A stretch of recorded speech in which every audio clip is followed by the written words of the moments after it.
There are 15 weeds growing in your backyard right now that are loaded with omega-3, and most folks spend all summer pulling them out and throwing them on the compost heap. I want to show you every one of them today because your body has been asking for what you have been raking up and hauling off. Back in 1992, a researcher named Artemis Simopoulos published a paper in the New England Journal of Medicine that unsettled just about everything the nutrition people thought they knew about omega-3.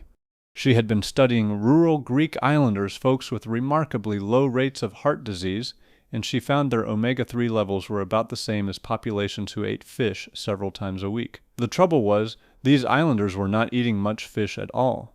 So she traced the source, and it turned out to be a weed, a low, fleshy-leaved plant they tossed into their salads and their stews without a second thought, the same plant most American gardeners spend their summers pulling out and burning. That discovery changed how the researchers think about plant omega-3, and it raises an uncomfortable question for anybody who has ever weeded a garden. How many times have you thrown away something your own body was reaching for? Today we are looking at 15 weeds, plants growing in your lawn, your garden beds, and the fields down the road right now that carry real amounts of omega-3. Most people have never eaten a single one of them, and most people spend good money trying to kill them. My name is Amos, I am 66 years old, and I am the 5th generation of mountain root diggers in my family, so if you want to learn the old plants the way my grandmother taught them to me before I could read, consider subscribing. It's free, and you can always change your mind later. Now let me give you one honest word before we walk down this list. The omega-3 in plants is mostly ALA, alpha-linolenic acid. Your body uses it directly, and it converts some of it into the marine forms you find in fish, though the conversion rate is modest. So think of these plants as a valuable and largely ignored part of your omega-3 picture, not a replacement for anything your doctor has told you to take. Alright, let's start. Number 1. Lamb's quarters. Most people have never heard of lamb's quarters, and the ones who have know it only as a weed, a fast-growing pale green plant with diamond-shaped leaves dusted in a white powder that makes them look frosted even in the middle of a July heat. What most folks do not know is that lamb's quarters was a staple food crop across North America for thousands of years before European contact. Indigenous communities harvested it on purpose. They ground the seeds into flour and ate the leaves like spinach, and the archaeological record places lamb's quarters in human settlements clear across this continent going back at least 5,000 years. Then the European settlers arrived with their spinach and their cultivated greens, and in the space of one generation, lamb's quarters got reclassified from food to weed. Here is what that reclassification cost us.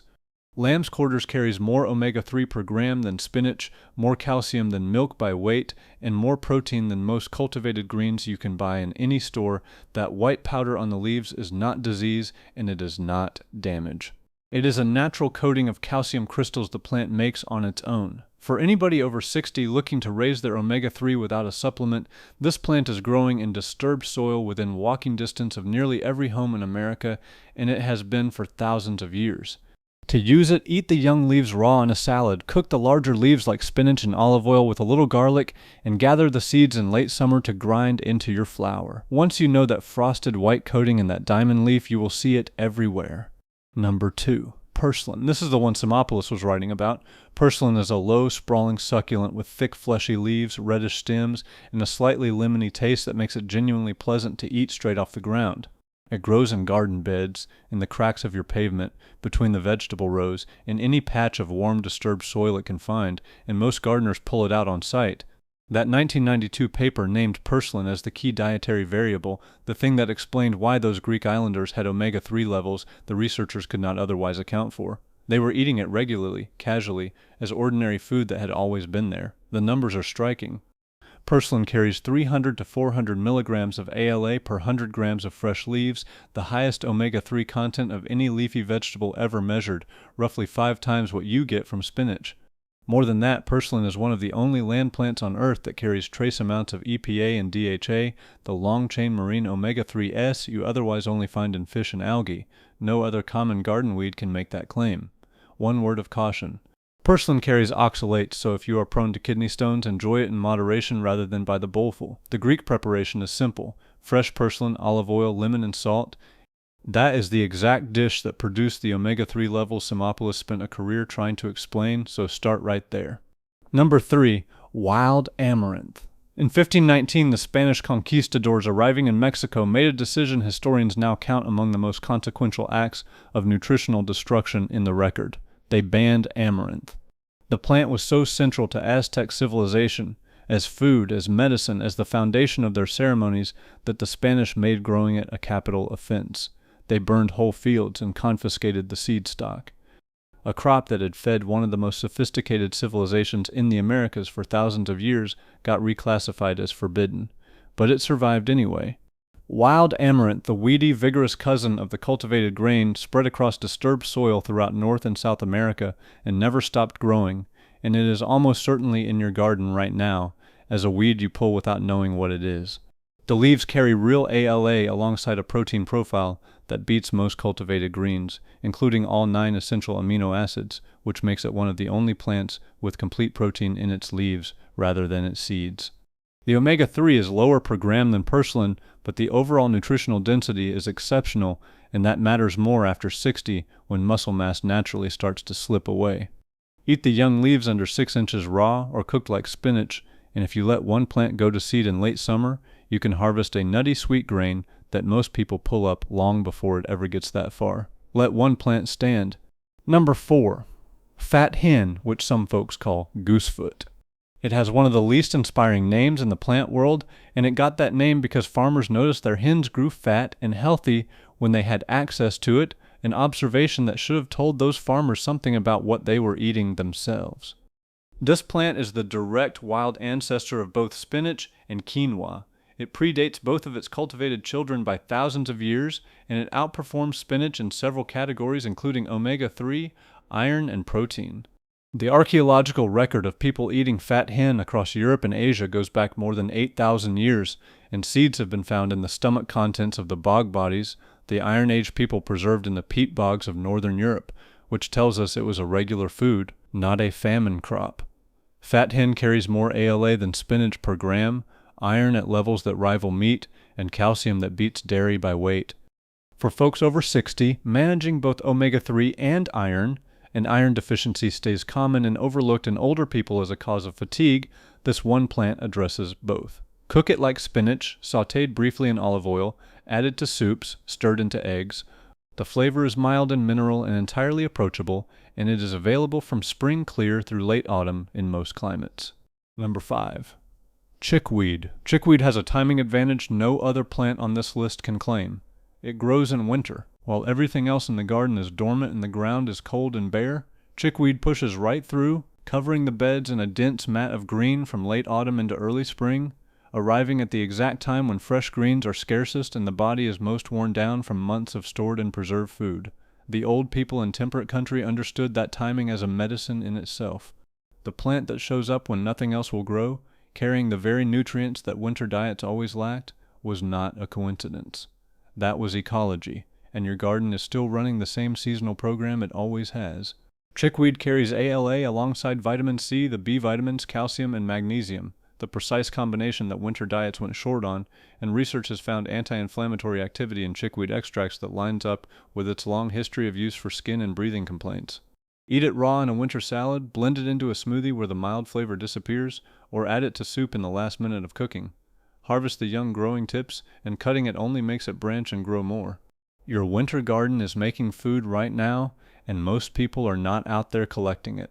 Number 6. Wood sorrel. Wood sorrel looks like clover, and it grows where clover grows, in your lawn, along the garden paths, in the gaps between the paving stones, and most people who have ever weeded a lawn have pulled it out by the handful without knowing what it was. The leaves are heart-shaped, arranged in threes, and if you have ever chewed one, you already know its defining trait. It tastes sharply and cleanly of lemon. That tartness is oxalic acid, the same compound that gives rhubarb its bite, and it is the reason wood sorrel was used as a souring herb across Europe and North America for centuries before lemons were widely available. Medieval cooks made green sauces with it for fish and poultry, native communities ate it fresh and dried it for winter, and French chefs still use the cultivated version in fine cooking. The wild plant in your lawn is the same thing and entirely free. Wood sorrel carries ALA alongside vitamin C at levels that once made it a real anti-scurvy food for people without citrus, and that pairing matters because vitamin C supports the same vascular health the omega-3 is working on. 2 compounds, 1 pathway, 1 weed. Because of the oxalates, treat it as a seasoning herb, not a bulk green. A small handful squeezed over fish or stirred into a dressing goes a long way. Number 7. Shepherd's purse. This one is named for its seed pods, little flat heart-shaped pods that hang in rows along the stem and look like the leather purses the medieval shepherds carried. Once you know to look for those pods, you will find them in nearly every garden and along every pavement edge in temperate country. This plant has been in continuous medical use longer than almost anything else on this list. The Egyptian medical papyri reference it, Dioscorides documented it in the 1st century, and traditional Chinese medicine used it for over 2,000 years. It was listed in the United States Pharmacopoeia as recently as 1947, which means it was officially recognized as medicine within living memory right up until the pharmaceutical alternatives became profitable and it was removed.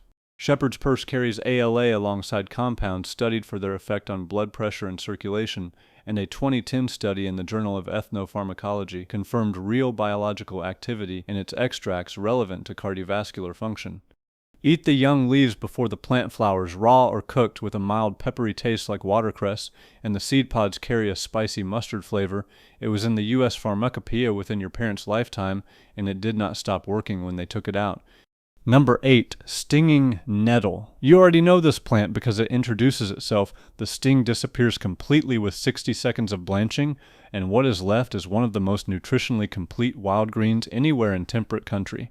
Nettle's ALA is modest next to purslane or lamb's quarters, but it arrives packaged alongside iron, calcium, magnesium, potassium, and vitamin K at levels that beat most cultivated greens, and that mineral context matters more than folks realize. Omega-3 fatty acids need certain partners to be used well, magnesium and zinc in particular, and nettle provides both. Eating a food that carries omega-3 alongside the very minerals your body needs to process, it produces a better outcome than the omega-3 alone. The Roman soldiers rubbed fresh nettle on their legs before the long marches through cold Britain to get the blood moving, and the circulation research has since confirmed they were onto something. Wear gloves, harvest the top 4 to 6 inches of young spring growth before it flowers, and blanch it for 60 seconds. Use it exactly like cooked spinach, and save that blanching water because it is a concentrated mineral broth for your soups and grains. Dried nettle makes a mineral-rich tea all year round. The sting is not a reason to avoid it. It is just the price of admission. Number 9. Mallow. Mallow is the plant that kept people alive through documented famines, and I do not mean that as a figure of speech. During the siege of Jerusalem, during food failures across medieval Europe, during the Irish famine, mallow shows up in the accounts as the food that carried people through when everything else had failed. It grows when nothing else will, through drought, through poor soil, through neglect. Pliny the Elder documented it in the 1st century, and around the Mediterranean folks still eat it as an ordinary vegetable. Mallow carries ALA alongside the mucilaginous compounds that coat and soothe the inflamed lining of the digestive tract.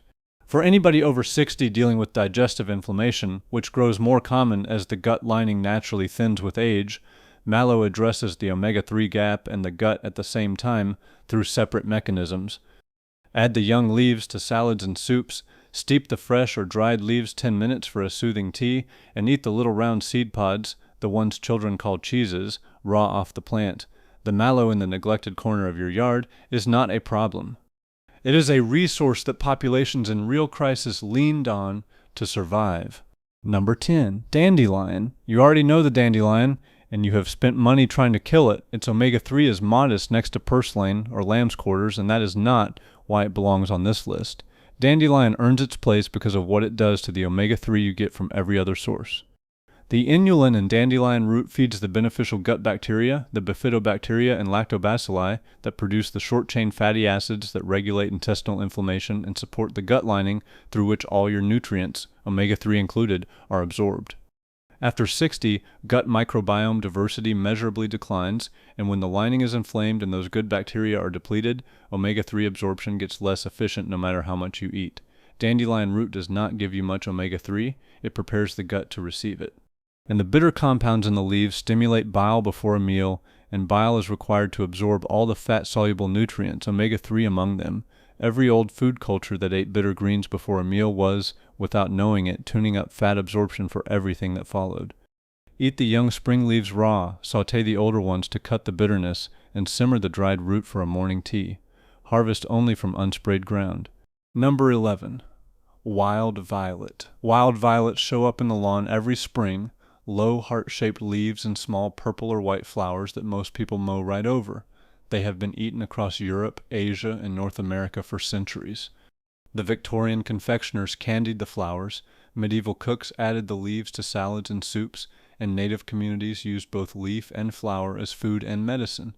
Wild violet leaves carry ALA alongside one of the highest vitamin C concentrations of any wild green in temperate country, gram for gram far more than an orange. That pairing matters because both compounds support the health of the lining inside your blood vessels through separate mechanisms. It is growing in your lawn, and you are mowing it every week. Start with the flowers, which are entirely edible, mild and floral, a gentle way in for anyone who finds the idea of eating lawn weeds hard to commit to, and then move to the young leaves raw in salads or added to soups at the end of cooking. It returns on its own every spring, the most effortless omega-3 and vitamin C source on this whole list.